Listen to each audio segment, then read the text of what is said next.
تختلف على الانهيار. تعديلات في الطابق الأرضي يقال إنها غير قانونية أدت إلى انفجار قنوات المياه مما تسبب في تضرر الأساسات. السكان دون مأوى في انتظار نتائج خبرة ومعاينة تمت صبيحة اليوم. روبورتاج سعاد زعتراوي، محمد ريشي، رشيد البيش. هم على هذا الحال طيلة أسابيع عدة. ساكنة إقامة النجاح بسلا بين عشية وضحاها أصبحوا يسكنون منازل لا تصلح للسكن.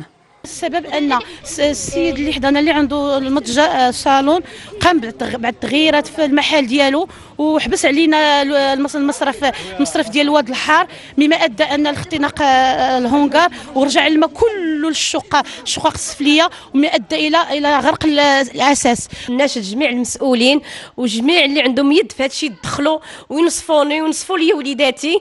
راني كنعيش في العراء دابا، شوفوا الحاله ديال هذه الشقه هذه العماره كامله ولات الى للسقوط. هاد السيد اللي في الجوار ديالي حبس عليا الواد الحار وهبط داك الشيء وبنى هذا، وما كاين حتى شي جواب من اي مسؤول.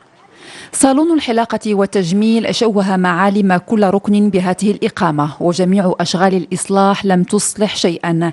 المشكل أصبح يهدد جميع الشقق وبخاصة شقق الطابق السفلي، وتدخل السلطات المعنية بات ملحا لوقف هذا الدمار.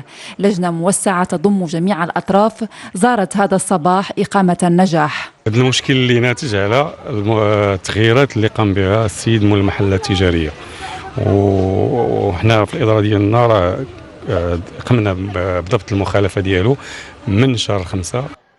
اتصالنا بصاحب صالون التجميل لم يجدي نفعا، حيث رفض الإدلاء بأي تصريح لنا في الموضوع، ويبقى الاحتجاج سيد الموقف إلى حين إصلاح ما يمكن إصلاحه. إيطاليا